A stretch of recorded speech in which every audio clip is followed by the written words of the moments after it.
அனைவருக்கும் வணக்கம். சமீபத்திய செய்திகள்ல தொடர்ந்து அடிபட்டுட்டு இருக்கிற ஒரு மிக முக்கியமான அரசியல் நிகழ்வை ஆழமா அலச போற இந்த விளக்கத் தொகுப்பிற்கு உங்களை வரவேற்கிறேன். தேர்தல் முடிவுகளுக்கு பிறகு அதாவது தமிழக வெற்றிக் கழகம் மற்றும் அதோட நிர்வாகிகள் மேல அடுத்தடுத்து வைக்கப்படுற குற்றச்சாட்டுகள் பத்தின முழுமையான டேட்டாவை தான் இன்னைக்கு நாம பார்க்க போறோம். இதுல நாம எந்த பக்கமும் சாய போறதில்ல. எவ்வித சார்பும் இல்லாம வெளியே வந்திருக்கிற புகார்கள், காவல் நிலைய தகவல்கள், அப்புறம் முதல் தகவல் அறிக்கைகளை பேஸ் பண்ணி ஒவ்வொரு கேஸை ரொம்ப தெளிவாவும் விரிவாவும் நாம புரிஞ்சுக்க போறோம். வாங்க விஷயத்துக்குள்ள போகலாம். இப்போதைக்கு இருக்கிற அரசியல் சூழ்நிலைய நாம முதல்ல முழுமையா புரிஞ்சுக்கணும். நடந்து முடிஞ்ச தேர்தல்ல குறிப்பிட்ட சில இடங்கள்ல வென்றிருந்தாலும் ஆட்சி அமைக்க தேவையான பெரும்பான்மை அவங்களுக்கு கிடைக்கல. அதனால அடுத்து என்ன நடக்க போகுதுங்கிற ஒரு தீவிரமான அரசியல் எதிர்பார்ப்பும் ஒரு சிக்கலான நிலையும் இப்போ நிலவிக்கிட்டு இருக்கு. இப்படிப்பட்ட ஒரு மிக முக்கியமான நெருக்கடியான டைம்ல அந்த கட்சியோட எம்எல்ஏக்கள் மற்றும் நிர்வாகிகள் மேல அடுத்தடுத்து வர போலீஸ் புகார்கள் மக்கள் மத்தியில பெரிய பரபரப்பை ஏற்படுத்தியிருக்கு. ஒரு புது அரசியல் கட்சி மக்களோட முழுமையான நம்பிக்கைய பெற போராடிட்டு இருக்கிற இந்த நேரத்துல இது மாதிரியான தொடர் சர்ச்சைகள் அவங்க மேல ஒரு மிக கடுமையான விமர்சன பார்வையை திருப்புதுன்னே சொல்லலாம். சரி, இன்னைக்கு நாம என்னென்ன பார்க்க போறோம்னு ஒரு குயிக் அஜெண்டா பாத்திரலாம். 1. தேர்தல் முடிவுகளும் புகார்களும். 2. முசிறி எம்எல்ஏ மீதான புகார். 3. ஆடுதுறையில் தாக்குதல் சம்பவம். 4. மருத்துவமனையில் செல்போன் திருட்டு. அப்புறம் கடைசியா இந்த புகார்களின் ஒட்டுமொத்த தாக்கம் என்னங்கிறதையும் வரிசையா பார்க்க போறோம். ஓகே, முதல் பகுதிக்குள்ள போகலாம். தேர்தல் முடிவுகளும் புகார்களும். இந்த ஸ்லைட கொஞ்சம் நல்லா கவனிங்க. இந்த விவகாரத்துல நாம நோட் பண்ண வேண்டிய மிக முக்கியமான ஒண்ணு இந்த புகார்களோட பன்முகத்தன்மை.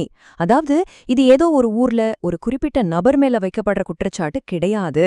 3 விதமான கேஸ். முதலாவது, திருச்சி முஷிரில நேரடியாக ஒரு எம்எல்ஏ மேலேயே 80 லட்சம் ரூபாய் அளவிலான மிகப்பெரிய கார்ப்பரேட் மோசடி புகார். 2வது பாத்தீங்கன்னா, அதுக்கு சம்பந்தமே இல்லாத ஆடுதுறையில கட்சியோட கிளைச் செயலாளர் மற்றும் அவரோட கூட்டாளிகள் மேல ஒரு பயங்கரமான தாக்குதல் மற்றும் மிரட்டி பணம் பறித்தல் புகார். 3வது, வேலூர் மாவட்டம் குடியாத்தத்துல நடந்த ஒரு சாதாரண செல்போன் திருட்டு சம்பவம்.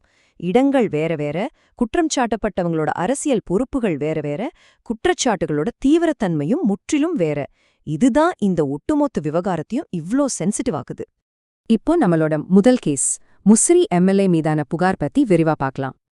இந்த முதல் கேஸ்ல சம்பந்தப்பட்ட முக்கிய நபர்கள் யாருன்னு முதல்ல தெரிஞ்சுப்போம். முசிறி தொகுதியில தவகு சார்புல போட்டியிட்டு ஜெயிச்ச எம்எல்ஏ விக்னேஷ். இவரு பேசிக்கா ஒரு என்ஜினியர். இவரும் இவரோட மனைவி சிவரஞ்சனியும் சேர்ந்து லீட் ரீஃபா சொல்யூஷன் அப்படிங்கிற ஒரு கன்ஸ்ட்ரக்ஷன் கம்பெனிய திருச்சி கே நகர்ல நடத்திட்டு வராங்க. இன்னொரு பக்கம் இந்த புகார கொடுத்தவங்களோட பேரு லக்ஷ்மி. இவங்க திருச்சியில ஒரு பிரைவேட் கம்பெனியோட எம்டியா இருக்காங்க. 2 பேருமே நல்ல ஒரு பிசினஸ் பேக்ரவுண்ட்ல இருந்து வர்றவங்க அப்படிங்கறத நம்ம இங்க கவனிக்கணும். இதுல ரொம்பவே ஷாக்கிங்கான விஷயம் என்னன்னா, இந்த ஸ்லைட்ல இருக்கிற அந்த நம்பர் தான். 80 லட்சம் ரூபாய். இது ஏதோ சாதாரணமா அன்றாடம் நடக்கிற ஒரு சின்ன கொடுக்கல் வாங்கல் பிரச்சனை இல்லங்க. ஒரு மிகப்பெரிய கம்பெனி விரிவாக்க பணிக்காக கொடுக்கப்பட்டதா சொல்லப்படுற பல லட்சம் ரூபாய் முதலீடு சம்பந்தப்பட்ட ஒரு சீரியஸான ஒயிட் காலர் கிரைம் புகார் இது. இந்த பிரம்மாண்டமான மோசடி எப்படிலாம் படிப்படியா நடந்துச்சுன்னு புகார்தாரர் தரப்புல சொல்றாங்கன்னு பாப்போம். ஸ்டெப் 1. 2025ஆம் வருஷம் லக்ஷ்மி தன்னோட ஆபீஸ விரிவுபடுத்துறதுக்காக விக்னேஷ அப்ரோச் பண்ணி முறையா ஒரு அக்ரிமெண்ட் போடுறாங்க. ஸ்டெப் 2. அந்த கம்பெனி மூலமா பேங்க்ல சிறப்பு கடன் வாங்கி சுமார் 80 லட்சம் ரூபாய் வரைக்கும் பல தவணைகளா விக்னேஷோட அக்கவுண்ட்க்கு டிரான்ஸ்ஃபர் செஞ்சிருக்காங்க. ஸ்டெப் 3. அக்ரிமெண்ட் படி ஆரம்பத்துல கொஞ்சம் வேலைகளை மட்டும் செஞ்ச விக்னேஷ் அதுக்கப்புறம் எந்த ஒரு இன்ஃபர்மேஷனும் இல்லாம வேலைய பாதியிலே விட்டுட்டதா சொல்லப்படுது. ஸ்டெப் 4. லக்ஷ்மி இத பத்தி பலமுறை கேட்டும் விக்னேஷ் சரியா ரெஸ்பாண்ட் பண்ணல, வாங்கின பணத்தையும் திருப்பி கொடுக்கல. இதனால வேற வழி இல்லாம தான் பாதிக்கப்பட்ட லக்ஷ்மி திருச்சி மாநகர காவல் ஆணையர் ஆபீஸ்ல இப்போ அதிகாரப்பூர்வமா புகார் அளிச்சிருக்காங்க. இந்த விவகாரம் போலீஸ் ஸ்டேஷன் வரைக்கும் போனதுக்கு அப்புறம் லக்ஷ்மி தரப்பு வக்கீல் கிஷோர் ரொம்பவே கடுமையான ஒரு விமர்சனத்தை முன்வைக்கிறாரு.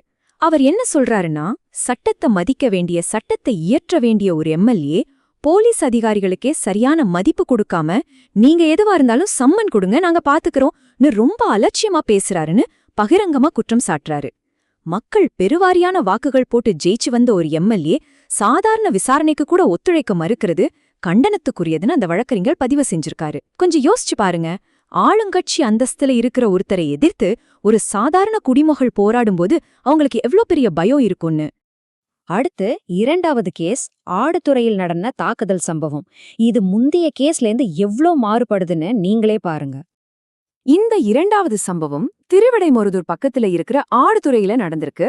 இங்க ரயில்வே ஸ்டேஷன் ரோட்ல பாத்திரக்கடை நடத்திட்டு வர கோடீஸ்வரன், அப்புறம் அவரோட 2 பசங்க பாலசுப்ரமணியன், பிரபாகரன், இவங்க 3 பேரும் தான் இந்த கொடூரமான சம்பவத்துல பாதிக்கப்பட்டிருக்காங்க. பல வருஷமா அதே பகுதியில ரொம்ப நேர்மையா வியாபாரம் செஞ்சு பொழப்பு நடத்துற ஒரு சாதாரண குடும்பம் இவங்க. இந்த சம்பவம் ஏதோ திடீர்னு ஒரு நாள் கோபத்துல நடந்தது கிடையாதுங்க. இது ஒரு தொடர் மிரட்டலோட உச்சகட்டம்னு சொல்லலாம். கடந்த சில மாசங்களாவே சந்திரன் அப்படிங்கிறவர் இவங்களோட கடையில அடிக்கடி மாமூல் கேட்டு மிரட்டி தொந்தரவு பண்ணிருக்காரு. சம்பவத்தன்னைக்கு ராத்திரி வழக்கம் போல வியாபாரத்தை முடிச்சுட்டு கடைய மூடிட்டு கோடீஸ்வரனும் அவரோட பசங்களும் 2 வீலர்ல வீட்டுக்கு கிளம்பியிருக்காங்க. அப்போ சந்திரன் தலைமையில ஏற்கனவே பிளான் பண்ணி காத்துட்டு இருந்த ஒரு கும்பல் இவங்கள வழிமறிச்சு கண்மூடித்தனமா தாக்கியிருக்கு. நள்ளிரவுல நடந்த இந்த பயங்கரமான தாக்குதலுக்கு பிறகு படுகாயமடைஞ்ச 3 பேருமே உடனே கும்பகோணம் அரசு மருத்துவமனையில அட்மிட் ஆயிருக்காங்க. இந்த கேஸ்ல நம்மள பதற வைக்கிற விஷயம் என்னன்னா, அந்த தாக்குதலோட கொடூரமும் அதுல சம்பந்தப்பட்டவங்களோட பேக்ரவுண்டும் தான். முதியவரான கோடீஸ்வரன் ஏற்கனவே ஹார்ட் சர்ஜரி பண்ணிக்கிட்டவர். இரக்கமே இல்லாத அந்த கும்பல் அவர் நெஞ்சிலேயே கொடூரமா தாக்கியிருக்கு.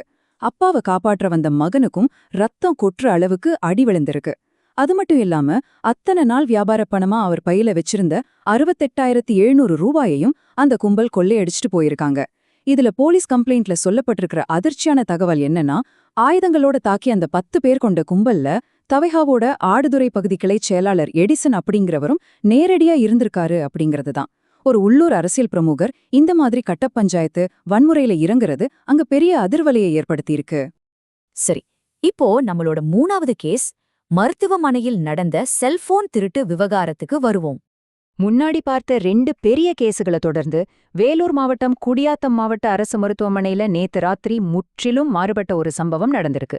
அரசு மருத்துவமனைக்குள்ள மிட்நைட்ல புகுந்த ஒரு ஆள் அங்க சிகிச்சை பெற ஒரு நோயாளிக்கு உதவியா வந்து அசந்து தூங்கிட்டு இருந்த ஒருத்தரோட சட்டப்பையிலிருந்து ரொம்ப லாவகமா செல்போனை திருடிருக்கான். நல்ல வேளையா அங்க இருந்த சில இளைஞர்களை இதை கவனிச்சு உடனே செயல்பட்டு அந்த ஆளை கையும் களவுமா பிடிச்சிட்டாங்க. இங்கதான் கதையில ஒரு பெரிய ட்விஸ்ட். செல்போனை திருடும்போது மக்கள் கிட்ட மாட்டின அந்த இளைஞர் ஆரம்பத்துல தப்பிக்கலான்னு நினைச்சு, நான் தவைக கட்சியை சேர்ந்தவன், என்னை யாரும் ஒன்னும் பண்ண முடியாதுன்னு ரொம்ப அதிகார தோரணையில பேசி ரகல பண்ணிருக்கான். ஆனா மக்கள் விடாம அவன்கிட்ட தீவிரமா விசாரிச்சப்போதான் முழு உண்மையும் வெளியே வந்திருக்கு. அவன் பேரு விக்னேஷ். கூலி வேலை செய்யறாம புவனேஸ்வரி பேட்டையை சேர்ந்தவன். விசாரணையில, நான் தவைகள அடிப்படை உறுப்பினரா கூட இல்லைங்க, சொல்லப்போனா போன எலெக்ஷன்ல நான் ஓட்டு கூட போடல, நான் வெறும் விஜய் ரசிகர் மட்டும்தான்னு பயந்து போய் ஒப்புக்கிட்டான். இந்த முழு சம்பவமும் வீடியோவா எடுக்கப்பட்டு சோஷியல் மீடியால காட்டு தீ மாதிரி வைரல் ஆயிடுச்சு.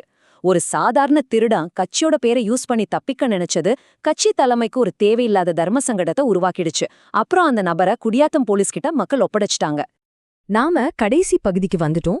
இந்த புகார்களின் ஒட்டுமொத்த தாக்கம் என்ன அப்படிங்கறத பாப்போம்.